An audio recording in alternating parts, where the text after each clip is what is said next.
In July 1998, the Thompson family packed their forest green Ford Taurus for a summer road trip across the American Southwest. They never made it home. The Thompsons vanished somewhere along the desert highways of New Mexico, leaving behind only questions and rumors. For 2 decades, the case went cold, their disappearance becoming a whispered mystery of the open road.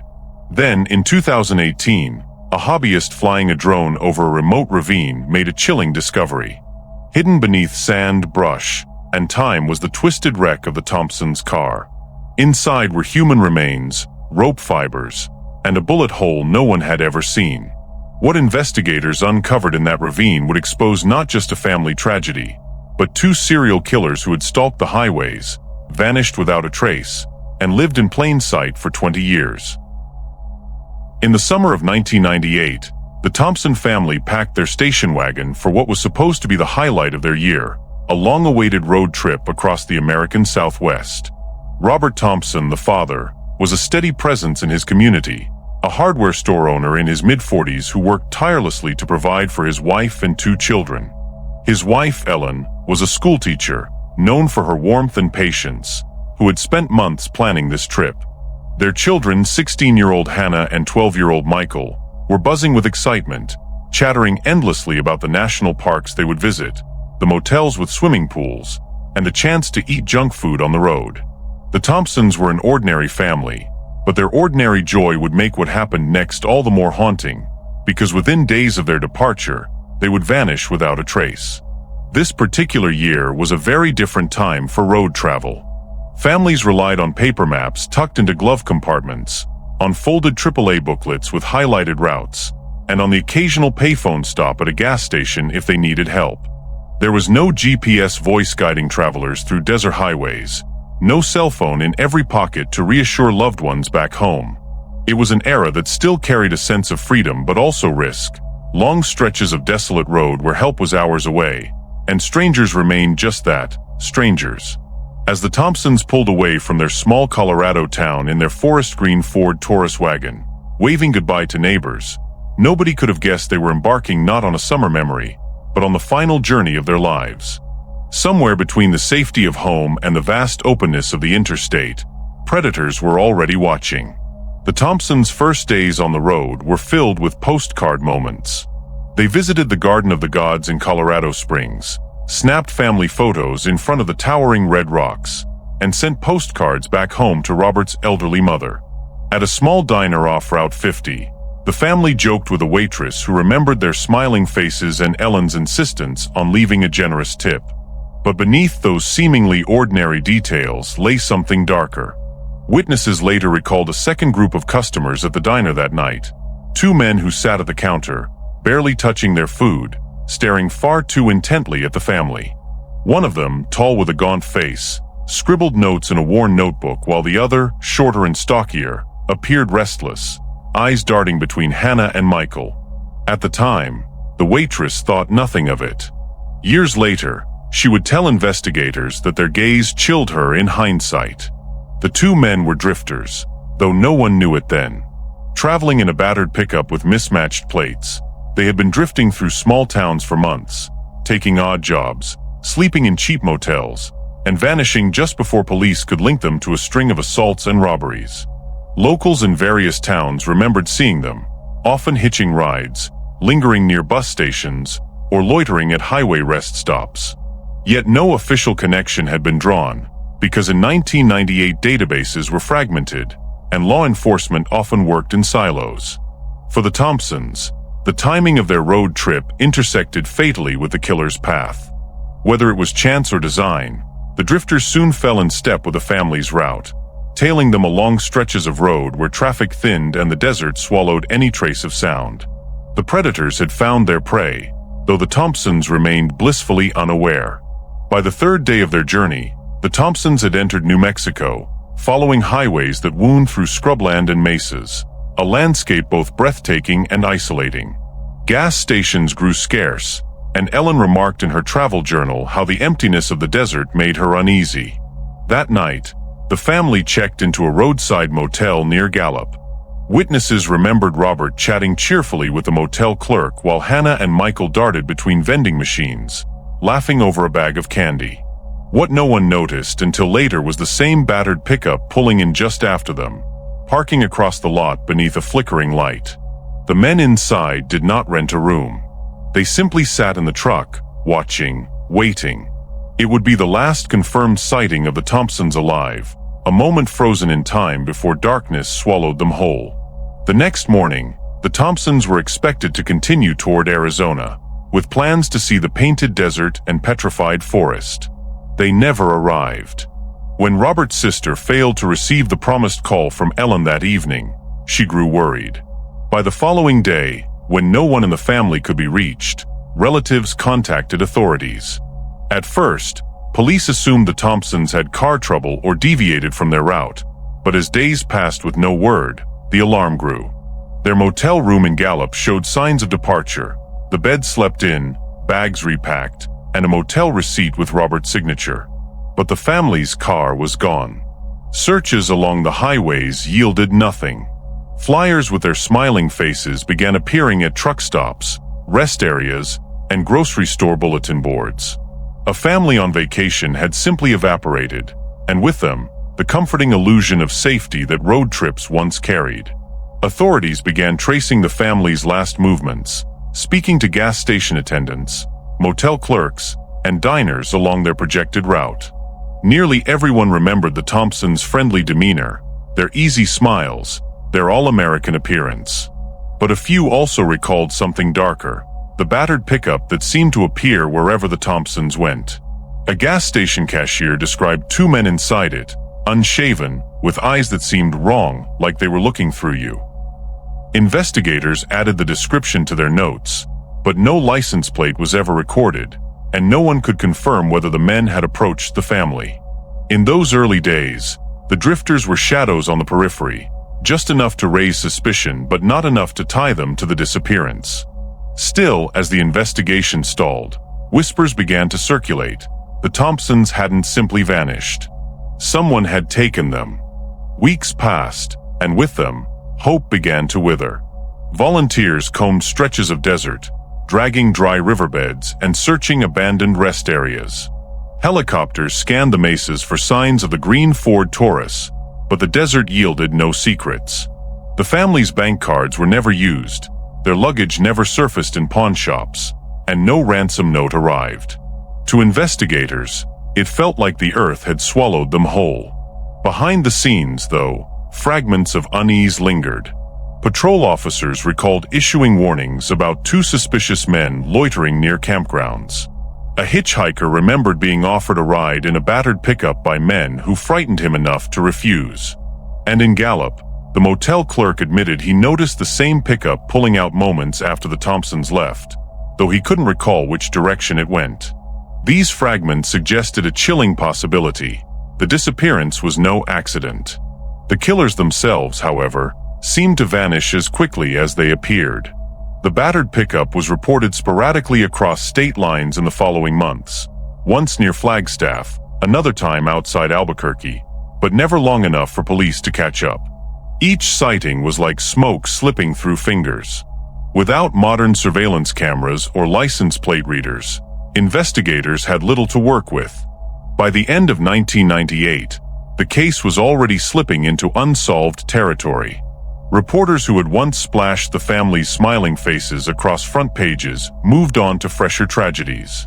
For the Thompson relatives, though, time stood still. They clung to hope, even as whispers about killers, cults, and desert abductions swirled. What no one knew then was that the two men were not just passing shadows. They were serial predators who had left other victims behind and were already planning to vanish forever. By the close of that year, the Thompsons were officially classified as missing persons. Their case joined a grim list of disappearances along America's highways, cases that often lingered unsolved for decades. The killers who had been watching them, the men in the battered pickup, disappeared into the same void they had left behind.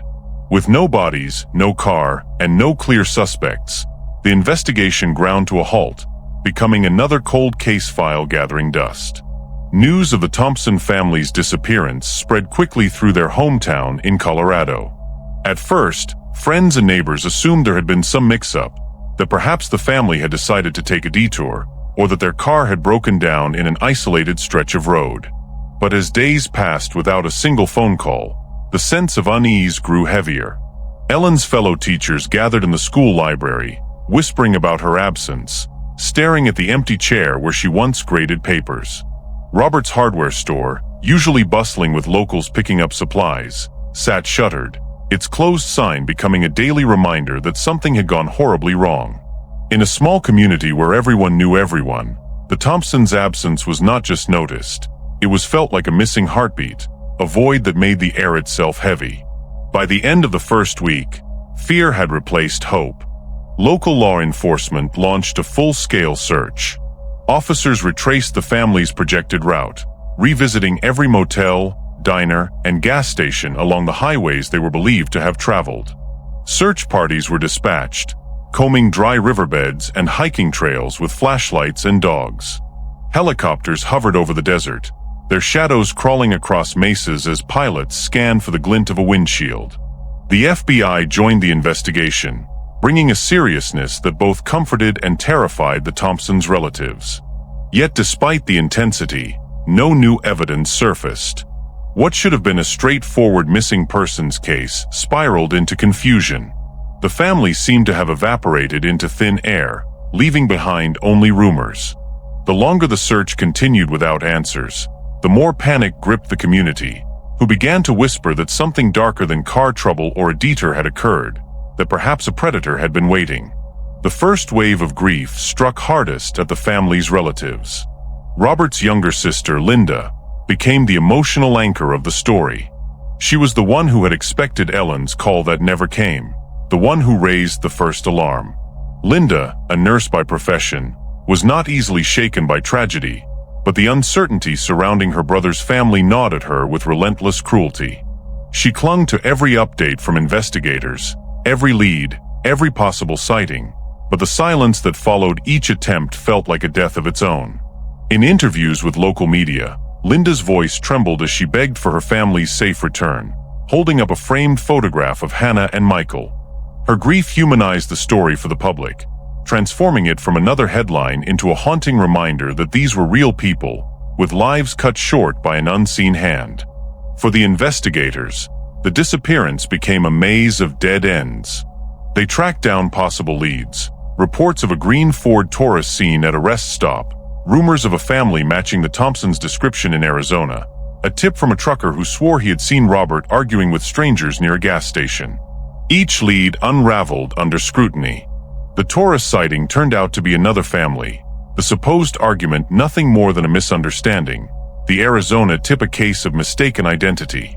With each disappointment, frustration grew among detectives.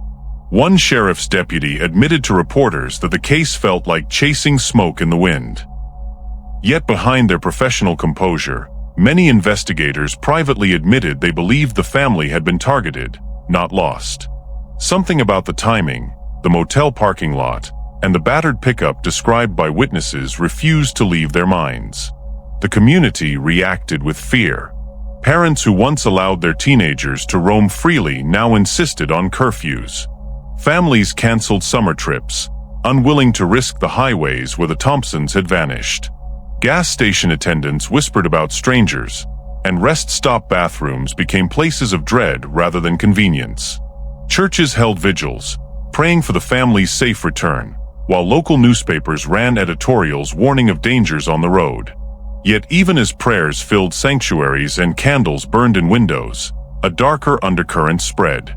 Rumors twisted and multiplied. Some claimed the family had staged their disappearance. Others whispered of cartel kidnappings or desert cults. In the absence of truth, speculation grew like wildfire. For the Thompsons' relatives, these rumors felt like daggers, compounding grief with the cruel suggestion that their loved ones had somehow chosen to vanish. Linda, however, refused to let the case fade into rumor. She became the relentless voice for her missing family, speaking at press conferences, distributing flyers at truck stops, and even traveling parts of the family's intended route to search herself. She carried Ellen's travel journal in her purse, flipping through pages filled with small observations about motels and landscapes, the last entries written just before Gallup. To Linda, the journal was proof that Ellen never intended to disappear, that her sister-in-law's careful notes about mileage and dinner plans contradicted every theory suggesting the family had vanished voluntarily. Her determination impressed investigators, but it also weighed heavily on her. As weeks turned into months, Linda's once hopeful tone hardened into desperation. She began to openly accuse the police of failing to protect families from predators lurking on the highways. In her eyes, justice was slipping away. Meanwhile, federal agents quietly explored the possibility of a larger pattern. The battered pickup described by witnesses had also been mentioned in connection with robberies and assaults across state lines. In one chilling account, a woman who had narrowly escaped an attempted abduction in Arizona described two men in a truck that matched the description almost exactly. She told investigators she still woke from nightmares of the taller man's hollow stare and the shorter man's rough grip on her arm. Yet, with no license plate and no hard evidence tying the men to the Thompsons, the FBI could not issue a nationwide alert. The killers, if they were responsible, remained shadows, frightening, yes, but intangible. For Linda and the grieving community, the thought that these men might still be prowling the highways was unbearable. It meant the danger was ongoing, and it meant the Thompsons' tragedy might not be unique. As 1998 gave way to 1999, the Thompsons' case remained unsolved, and grief turned to bitterness. Local reporters stopped covering the story daily, shifting their focus to new crimes, but the family's disappearance lingered in the community like an open wound. Every unclaimed body found in the desert reignited hope, only to crush it when forensic tests ruled out a match. Investigators began rotating out of the case, their notes growing thinner with each new entry. Linda, however, remained unyielding. She began writing letters to anyone who would listen, senators, journalists, national news anchors, pleading for renewed attention. Her desperation culminated in a town hall meeting where she confronted law enforcement, demanding to know why her family's case had been allowed to stagnate. Her voice cracked as she asked the question no one could answer. How could a family vanish in front of witnesses and yet leave nothing behind? The emotional toll was staggering. Robert's elderly mother died in early 1999, her health declining rapidly under the strain of not knowing what had happened to her son and grandchildren. At her funeral, Linda vowed aloud to keep searching, to never let the Thompsons' names fade into silence. Detectives, too, carried the weight. One investigator admitted that the case haunted him more than any he had worked before, because it was so complete in its emptiness. "It's like they were erased," he told a colleague. And in many ways, that was the most terrifying possibility of all. Not just that the family had been killed, but that whoever was responsible was skilled enough to leave no trace. For the killers, if they truly were behind it, the silence was victory. For the victims' loved ones, it was torment without end. Then, nearly a year after the family's disappearance, a highway crew working outside Flagstaff discovered a burned-out vehicle deep in a ravine. At first glance, it was unremarkable, a rusting shell left to rot in the desert sun.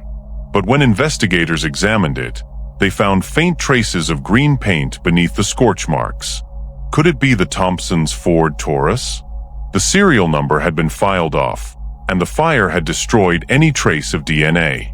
Still, the discovery reignited the case, offering the first tangible clue in months. Investigators were torn. Was this the family's car, or a cruel coincidence? The question remained unanswered, but one fact was clear: the desert was hiding secrets, and someone had gone to great lengths to erase them. By the early 2000s, the Thompson case had become one of many unsolved disappearances collecting dust in police archives. For the first year, the family's photographs had been pinned to bulletin boards and broadcast on local television, their smiles burned into public memory. But as new tragedies emerged, the coverage dwindled, and their faces slowly slipped from headlines into obscurity. The burned-out vehicle discovered outside Flagstaff had never been conclusively linked to them, leaving investigators frustrated but unable to move forward. Linda continued her campaign for justice, but without fresh leads, her pleas often met with silence. She described the years that followed as a slow suffocation, a grief that never healed because it lacked closure. To lose family was one pain. To lose them without explanation, without even proof of death, was something darker, an open wound that never stopped bleeding.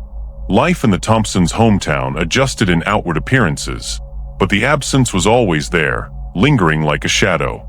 Ellen's former students would still glance at her classroom door, expecting to see her familiar smile, long after new teachers had taken her place. At the hardware store, Robert's old sign remained visible for years, weathered and peeling, before the building was finally sold. Neighbors avoided the subject in casual conversation, but when anniversaries passed, they left flowers on the front steps of the family's old home, now owned by strangers. For those who remembered, the disappearance became a cautionary tale. Parents warning their children about strangers, young couples thinking twice about road trips. Yet over time, memory dulled. New families moved in, unaware of the tragedy that had once shaken the community. The Thompsons, who had once been the heart of their town, became whispers on the wind. Linda, however, could never let go. She remained the keeper of her family's story, attending every town vigil, writing letters to detectives, and pushing for updates even when there were none. Her life became increasingly consumed by the search. She never married, never had children, and her friendships dwindled as she poured all her energy into keeping the case alive. Her home turned into an archive of sorts, boxes stacked high with newspaper clippings, maps of highways pinned to walls, and binders filled with FOIA requests to the FBI.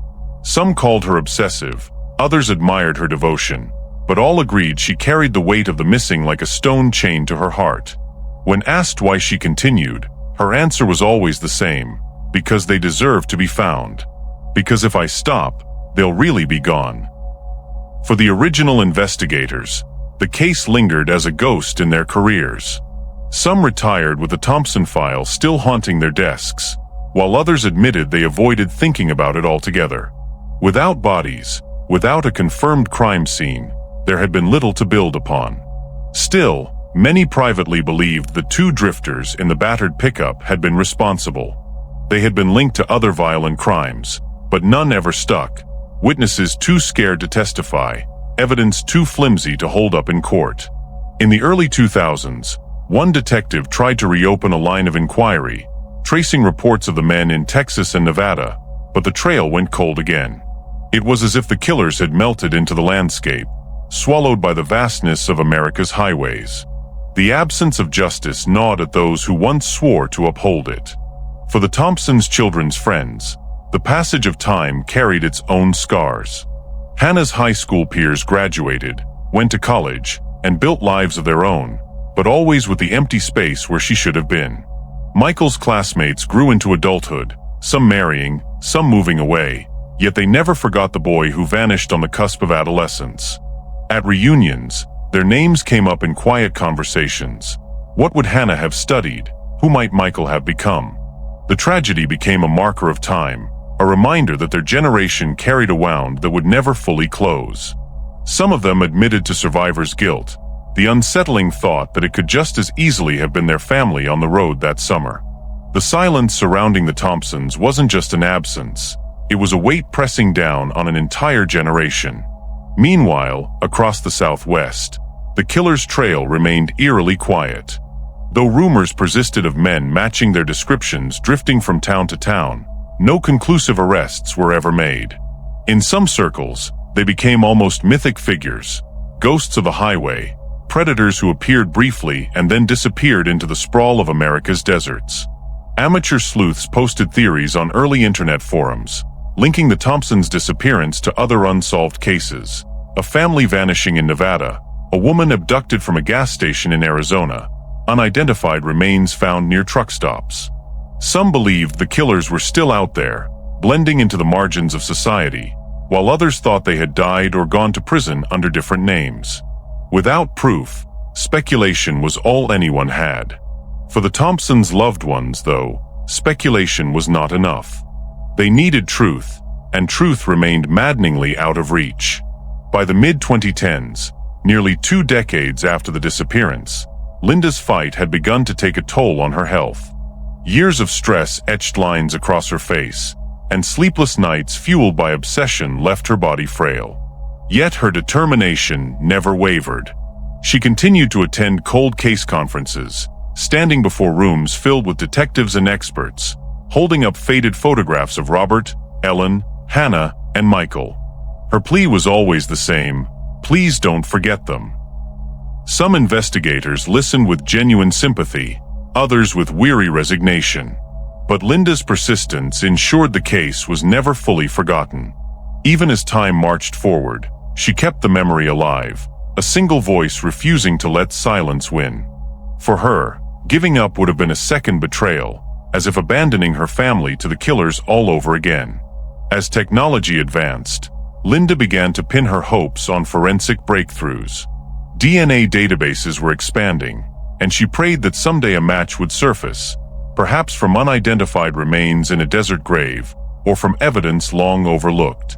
Cold case units in multiple states revisited their files, re-examining evidence with fresh eyes, but still the Thompsons case yielded nothing. Even the burned-out vehicle remained an enigma, a puzzle piece that refused to fit. The killers had been careful, too careful. They had left no fingerprints, no receipts, no trail to follow.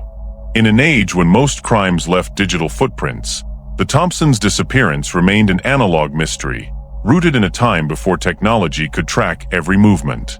For investigators, it was maddening. For Linda, it was proof of something she had always believed. These men were not just violent, they were calculating. By 2017, nearly 20 years had passed, and the Thompson case was a cold file buried under layers of newer tragedies. Yet anniversaries brought the story back to life, if only briefly. Local news stations would air grainy footage from the original coverage, showing Robert smiling at a gas pump, Ellen waving from the car window, Hannah and Michael laughing outside a motel vending machine. These images, frozen in time, reminded viewers of the life that had been stolen and the years lost. For Linda, each anniversary was a wound torn open again. She stood before cameras, older now, her voice roughened by decades of pleading, but her words never changed. Someone knows something. Someone out there holds the key. The community listened politely, but many had grown resigned. The killers had vanished, the desert had swallowed its secrets, and closure felt like a dream slipping away. The years of silence left behind more than grief. They left behind a haunting absence of justice. The Thompsons' disappearance became one of those cases people whispered about, an unsolved riddle that mocked the idea of safety. For Linda, the obsession never dulled, but she began to fear the truth would die with her. Detectives who once promised answers had retired, some passing away themselves, leaving behind stacks of unsolved files.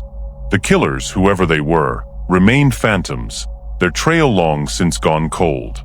Yet as 2017 drew to a close, fate stirred in an unexpected way. A new era of technology was dawning, one that would allow ordinary people to see the world from angles never before possible.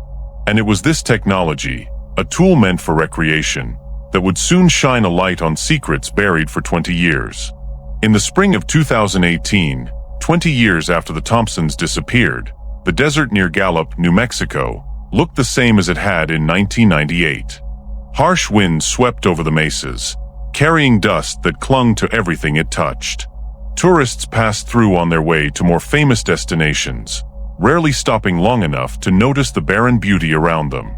Locals went about their lives, and the memory of the missing family was a fading ghost.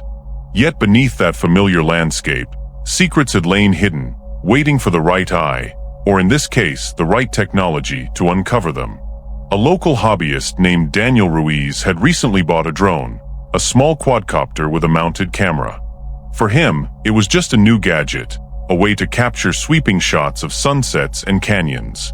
He had no idea that one casual weekend flight would unravel a mystery that had haunted the region for decades. Daniel had taken his drone out to a remote area he'd driven past countless times, a stretch of desert scrubland dotted with arroyos and jagged rocks. It wasn't a popular spot. Hikers preferred the nearby trails that led to more scenic overlooks. But Daniel enjoyed exploring the forgotten places, the corners of the desert where silence stretched endlessly. That afternoon, as he guided the drone higher, his screen flickered with sweeping aerial footage of the ravine below.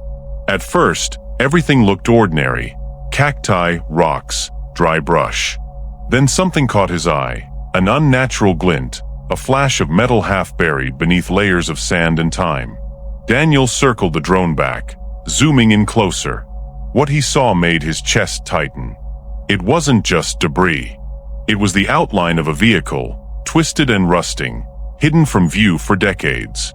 He didn't know it yet, but he was staring at the Thompsons' long-lost car. When Daniel retrieved his drone and replayed the footage at home, the image sent a chill through him. The car was wedged deep in the ravine, obscured from the road above, almost perfectly camouflaged by erosion and desert growth. He debated for days whether to contact authorities. After all, old wrecks littered the desert, and he didn't want to embarrass himself by reporting nothing significant. But the nagging thought wouldn't leave him. He had grown up hearing whispers about the missing Colorado family, the Thompsons, who vanished on a road trip in 1998. Their case had always unsettled him as a child, and now, staring at the drone footage, he couldn't shake the possibility that he had stumbled onto their final resting place. Finally, unease overcame hesitation. He walked into the Gallup police station with a USB stick in his pocket, carrying evidence that would shatter 20 years of silence. Authorities took the footage seriously. Within days, a search team hiked into the ravine, braving unstable terrain and scorching heat. What they found confirmed Daniel's suspicion: the twisted remains of a forest green Ford Taurus, its metal corroded, its glass long since shattered by weather. The car was nearly unrecognizable at first glance, but the VIN number etched deep into its frame, though worn, matched the Thompsons' vehicle. Inside, investigators uncovered a scene frozen in time.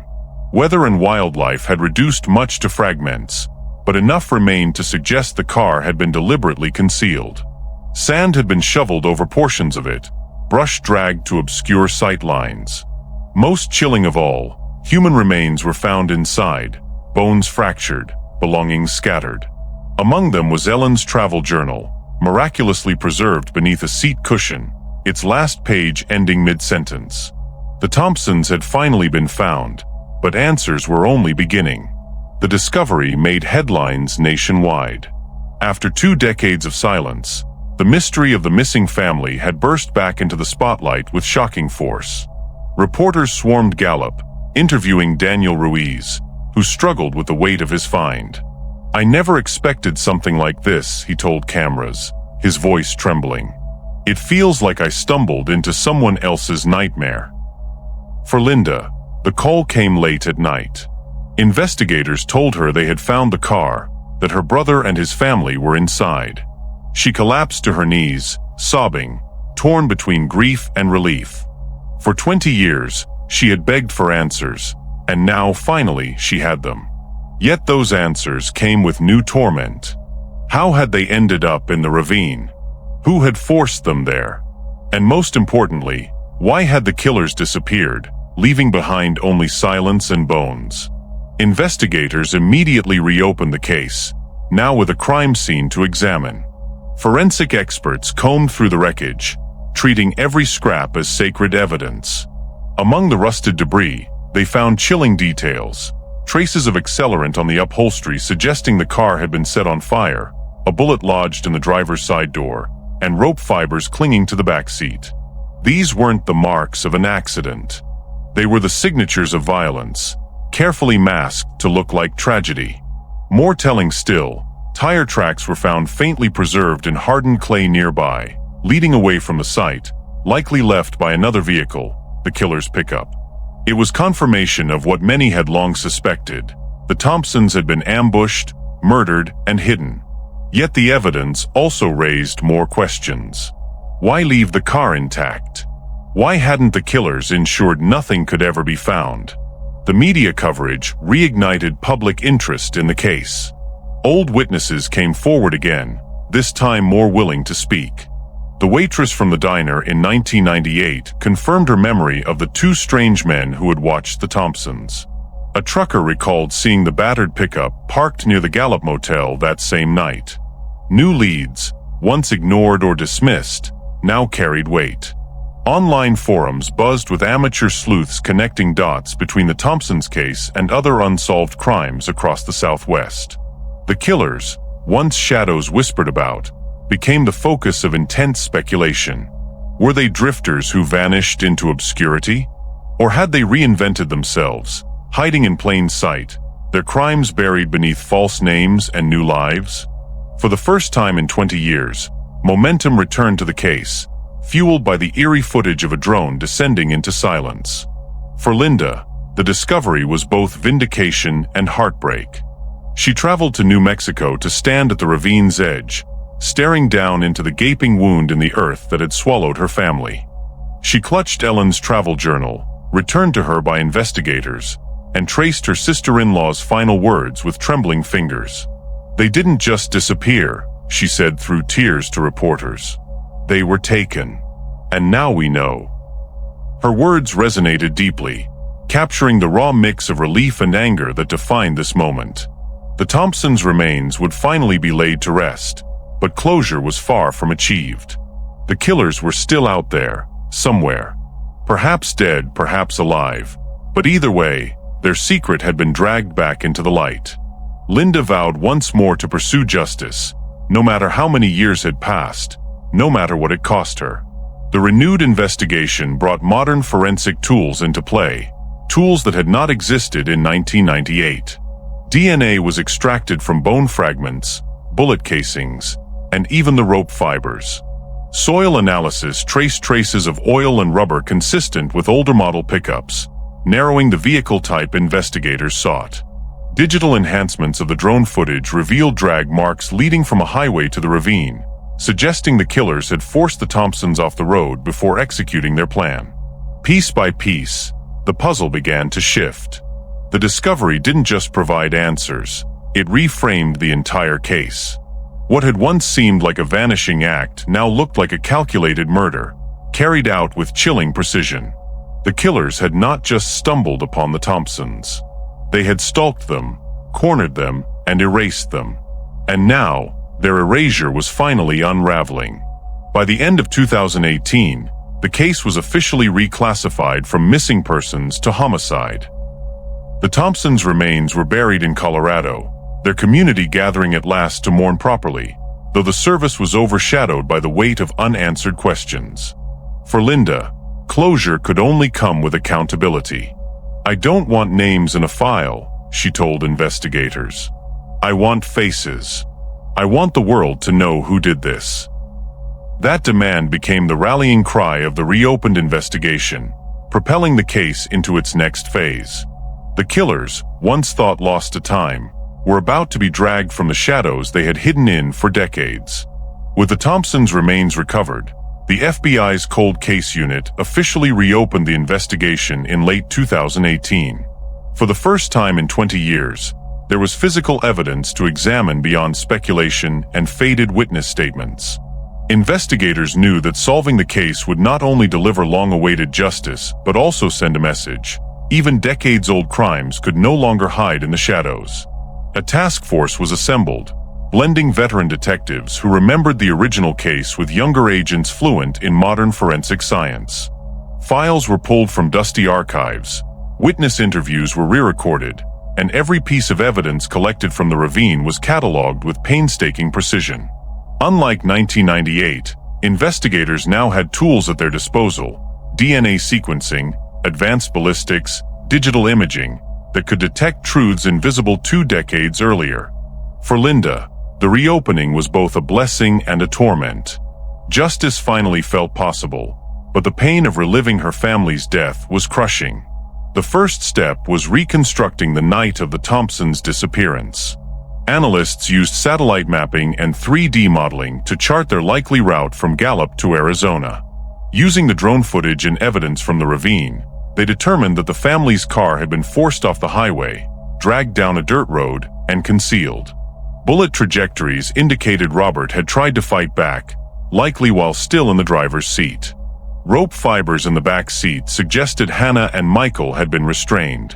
Investigators theorized the killers intended to control the family before disposing of them and their vehicle. The accelerant traces inside the Taurus proved an attempt to burn away evidence, though incomplete.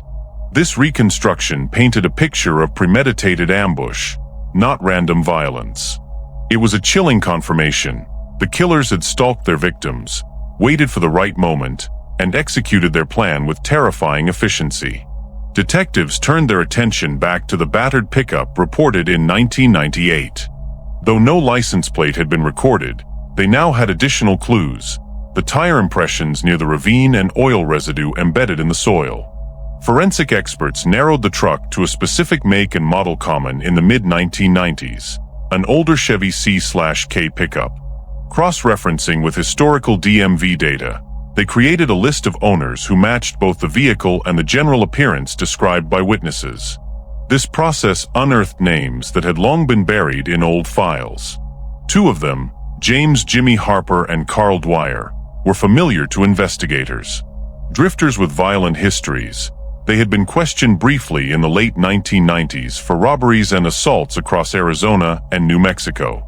At the time, there had never been enough evidence to charge them. But now, with modern tools, their shadows loomed larger than ever. Investigators dug deeper into Harper and Dwyer's pasts. Both men had grown up in fractured homes, bouncing between foster care and juvenile detention centers. By their 20s, they had racked up rap sheets filled with theft, assault, and vagrancy. They never held steady jobs, drifting from one state to another, often surviving through crime. Witnesses described Harper as tall and gaunt, with piercing eyes and a disturbing calmness. Dwyer, shorter and stockier, was volatile, prone to sudden outbursts. Together, they were a dangerous pairing, one calculating, the other impulsive. Their names had appeared in local police bulletins dozens of times, but without a major conviction, they slipped through the cracks. What chilled investigators most was the timing. Records showed Harper and Dwyer had been spotted in Gallup within days of the Thompsons' disappearance. It wasn't proof, but it was enough to place them back in the center of suspicion. Linda was briefed on the suspects, and though investigators warned her to remain cautious, she clung to the names like lifelines. For her, Harper and Dwyer represented not just potential answers, but faces to attach to decades of faceless torment. Still, the emotional toll was immense. Each briefing forced her to relive the horror of her family's final hours. She wrestled with nightmares of Hannah and Michael bound in the back seat, Ellen clutching her journal, Robert fighting desperately against two predators. Friends urged her to step back, to let investigators carry the burden. But Linda refused. "They took everything from me," she told one agent. "I won't stop until they're named, until the world knows what they did." Her determination once again made her the emotional anchor of the investigation, pushing detectives to dig harder, to refuse the easy excuse of insufficient evidence. The investigation expanded into Harper and Dwyer's movements after 1998. Records revealed a disturbing pattern. In the years following the Thompsons' disappearance, both men had been arrested separately for minor offenses: trespassing, public intoxication, petty theft, but never together. Witnesses described Harper hitchhiking near the Texas border in 2002, while Dwyer was briefly jailed in Nevada in 2004 for assault. The lack of major charges suggested they had either become more careful or more ruthless. Cold case detectives suspected the latter. By piecing together police reports, they found eerie similarities to other unsolved crimes: travelers vanishing from campgrounds, vehicles abandoned near highways, unidentified remains found in shallow graves. Though never linked officially, the pattern was undeniable. Harper and Dwyer weren't just drifters. They were predators moving through the cracks of society, their trail hidden by the vastness of the American landscape and the failures of fragmented law enforcement systems. The forensic team delivered the first major breakthrough in early 2019. DNA extracted from the rope fibers inside the Thompsons' car revealed traces that did not belong to the family. When run through CODIS, the National DNA Database, a partial match emerged: Carl Dwyer. The result wasn't definitive, but it was enough to electrify the investigation. For Linda, the news was both devastating and validating. She had spent 2 decades insisting her family had been murdered, and now, science was proving her right. Investigators cautioned her that more evidence was needed before charges could be filed, but the tide had shifted. Harper and Dwyer were no longer just names in a file. They were prime suspects in a quadruple homicide. Detectives knew the challenge ahead would be immense. After 20 years, would they even be alive? If so, could they be found? The hunt had begun again. Public interest surged as news of the DNA breakthrough leaked to the press. Headlines blared, "Cold case tied to suspected drifters and breakthrough in 1998 family murder." Communities across the Southwest revisited their own unsolved cases, wondering if Harper and Dwyer had touched their lives too. Amateur investigators flooded online forums, trading theories, digging into old arrest records, even analyzing grainy mugshots. Some speculated the killers had died years earlier. Others believed they had assumed new identities, blending into small towns under false names. For law enforcement, the renewed attention was a double-edged sword. Tips poured in, overwhelming hotlines, but separating fact from fiction was grueling. Still, the pressure worked in their favor. Agencies once reluctant to cooperate began sharing files, realizing the scope of Harper and Dwyer's trail. Piece by piece, the picture grew clearer. The killers had not vanished. They had simply hidden well. As investigators pushed forward, Linda found herself grappling with conflicting emotions. She had waited so long for progress that she sometimes struggled to believe it was real. At night, she pored over case files shared with her, circling names and scribbling notes in the margins. She told friends that she felt both vindicated and hollow, because even if the killers were caught, nothing could restore the years stolen from her family. Yet she also knew the truth mattered. It mattered for Robert, Ellen, Hannah, and Michael, whose lives had been reduced to case numbers. It mattered for the other families who might have crossed paths with Harper and Dwyer, whose own disappearances remained unsolved. Most of all, it mattered because silence had protected the killers for too long. Now, finally, that silence was cracking. Justice was no longer an abstract dream. It was a real possibility. By mid-2019, investigators confirmed what Linda had feared and hoped for all at once. Harper and Dwyer were alive. Records showed Harper had been living under an alias in Oklahoma as recently as 2015, while Dwyer had a traffic citation in Nevada in 2016. The killers had not only escaped justice, they had lived among unsuspecting communities for decades, blending into the fabric of everyday life. The revelation sent shockwaves through the investigation, through Linda's heart, and through the public at large. These men weren't ghosts. They weren't myths. They were flesh and blood, and they had walked freely while the Thompsons lay hidden in a ravine. With DNA evidence linking them to the crime, and proof of their survival, the case was no longer cold. It was burning again, and the hunt for justice was entering its most dangerous phase. By late 2019, the case against James Harper and Carl Dwyer was gathering momentum. The DNA partial match to Dwyer had given investigators their first tangible thread, but it was the renewed digging into old files that truly began to unravel the truth.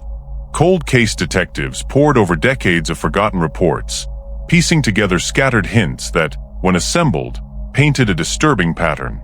It became clear that Harper and Dwyer hadn't just slipped through the cracks of law enforcement, they had thrived in them. Jurisdictions in the late 1990s often failed to communicate across state lines, leaving predators like these men free to roam undetected. Reports of attempted abductions, unsolved assaults, and even murders all pointed back to them.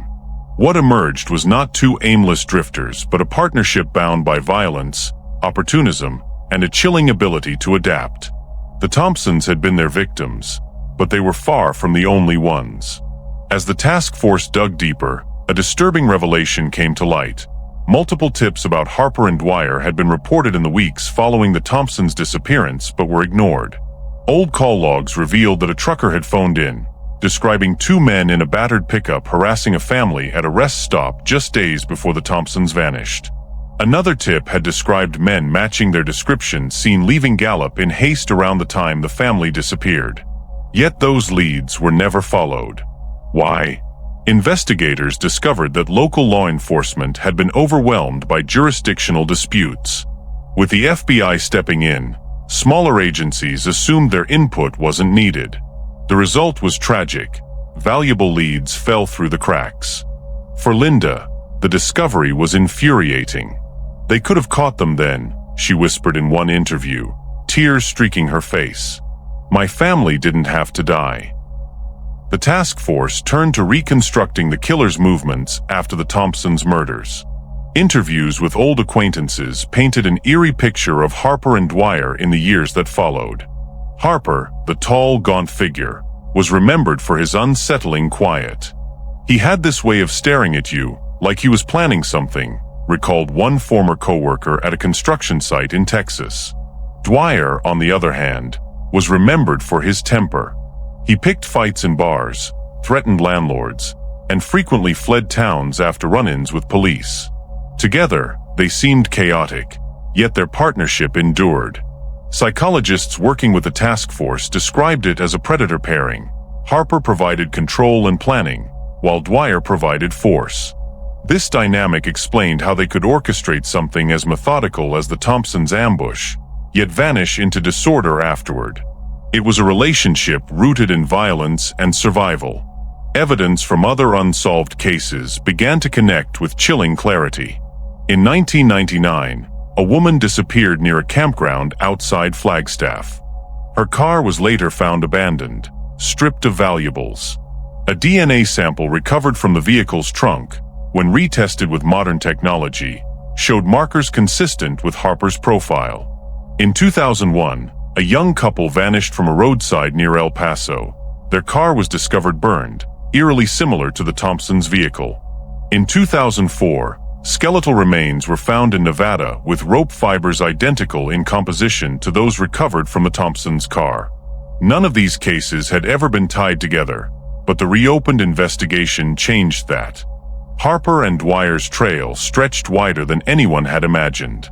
The realization horrified investigators. The Thompsons weren't unlucky travelers in the wrong place at the wrong time.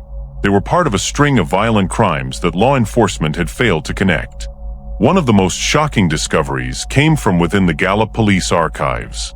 Buried in a box of unsorted evidence was a report filed in July 1998, just days after the Thompsons vanished. A local resident had described seeing two men digging near the ravine where the family's car was later found. The witness had provided a crude sketch of a battered pickup truck. Yet for reasons never fully explained, the report had been misfiled and forgotten. When investigators confronted former officers, some admitted the department was overwhelmed at the time and lacked resources. Others hinted at darker possibilities, that the report had been deliberately buried to avoid the appearance of negligence. For Linda, the revelation was unbearable. 20 years, she said, her voice trembling with fury. 20 years of silence because someone couldn't be bothered to look in a box. The truth was not just about killers. It was about failure. Reconstructing the Thompsons' final hours became a grim necessity. Using forensic evidence, eyewitness accounts, and behavioral analysis of Harper and Dwyer, investigators pieced together a likely scenario. After spotting the family in Gallup, the killers followed them onto the highway. At some point, perhaps in the dark early hours, they forced the Thompsons' car off the road. Robert may have resisted. His bullet wound suggested he tried to fight, but the odds were hopelessly against him. Ellen's travel journal, ending mid-sentence, indicated the family was caught off guard. Hannah and Michael were likely bound in the back seat, terrified and helpless.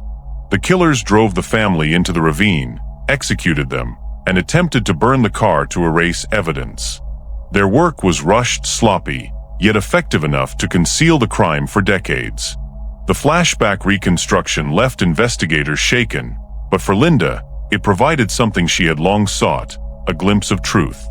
The task force also examined how Harper and Dwyer had managed to avoid capture for so long. The answer lay in their transient lifestyle. They never stayed in one town for more than a few weeks. often using fake names or working cash jobs that required no background checks. They moved constantly, staying in cheap motels, abandoned buildings, or makeshift campsites. They avoided banks, credit cards, and anything that could leave a paper trail.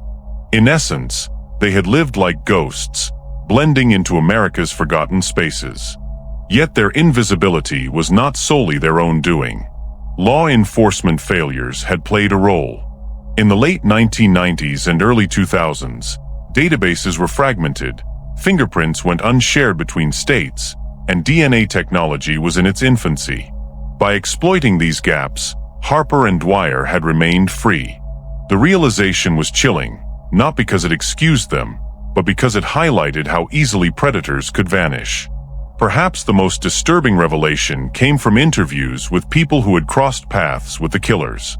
A man in Oklahoma recalled sharing a motel room with Harper in 2005, describing how Harper spent hours scribbling in a notebook filled with names and numbers. A woman in Nevada said Dwyer once bragged drunkenly about burying things in the desert. Neither had reported these encounters at the time, dismissing them as ramblings of drifters.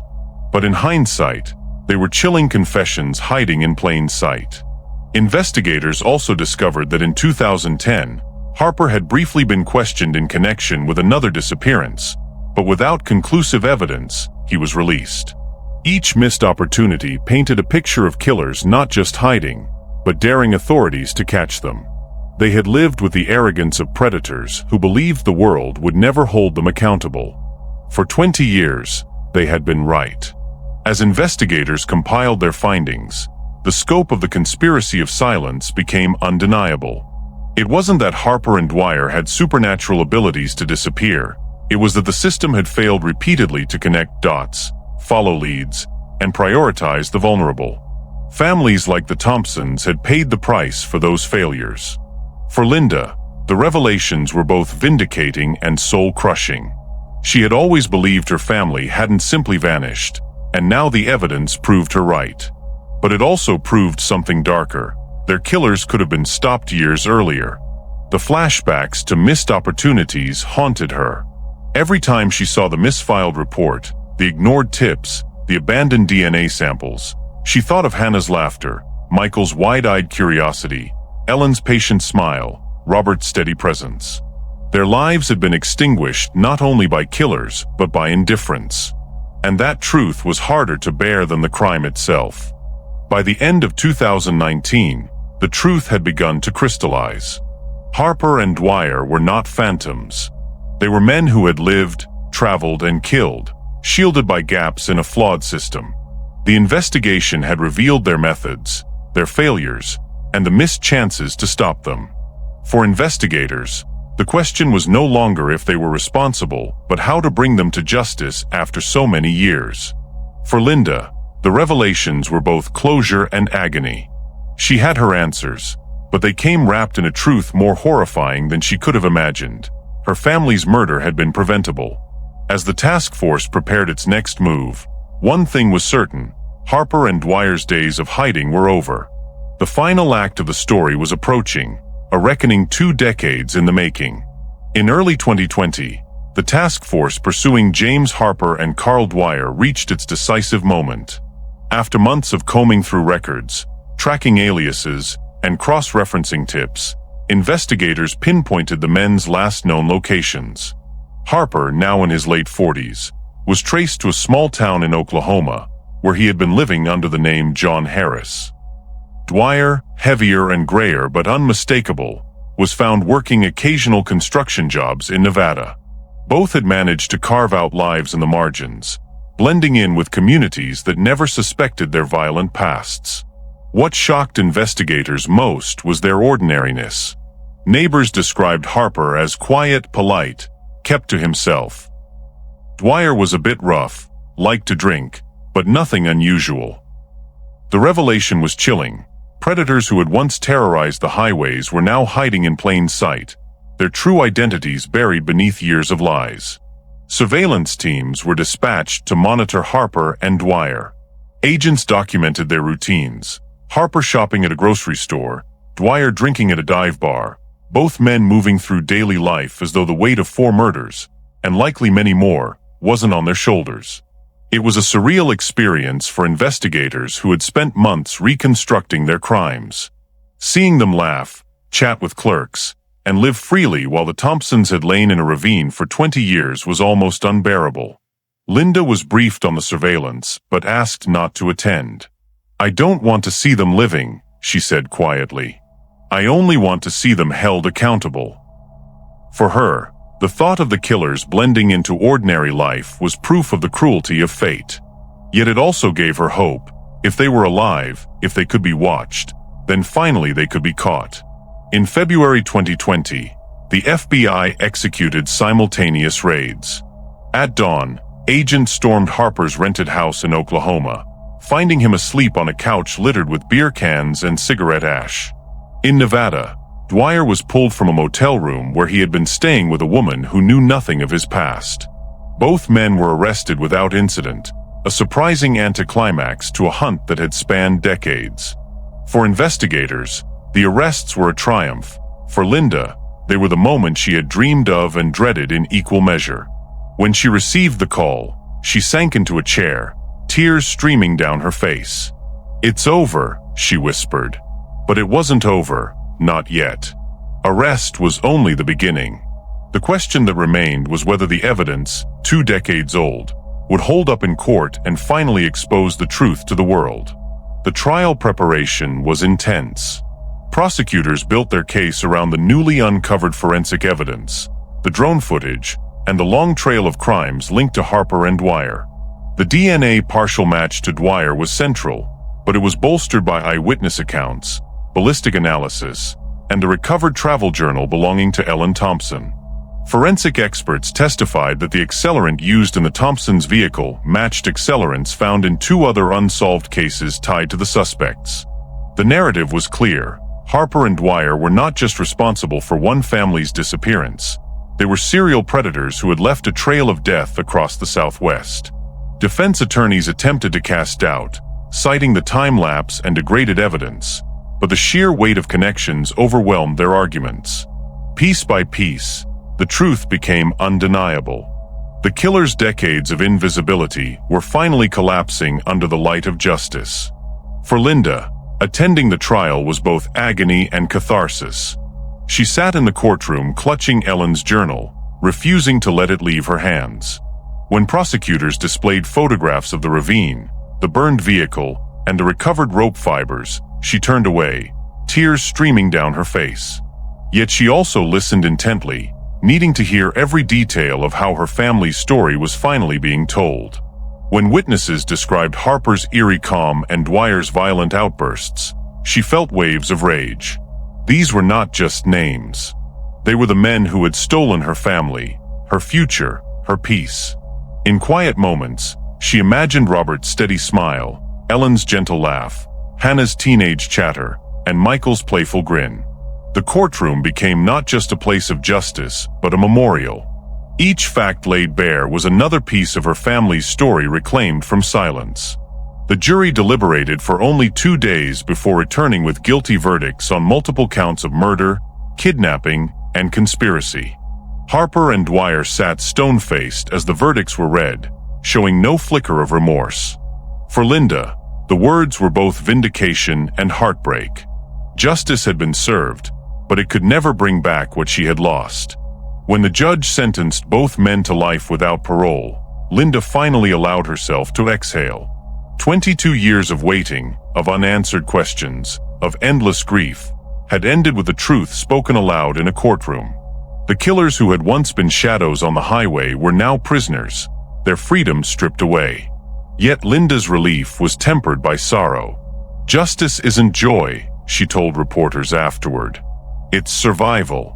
It means they can't hurt anyone else. But it doesn't give me back my family."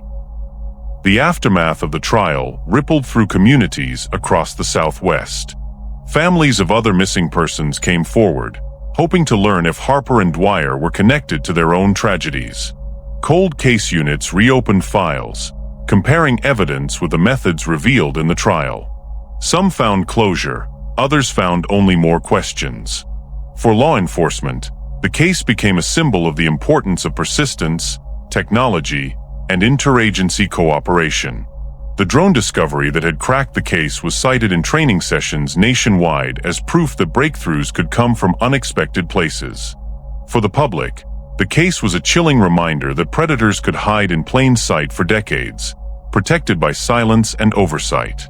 The story of the Thompsons wasn't just a tale of murder, it was a lesson in vigilance, in the fragility of safety, and in the power of truth to endure.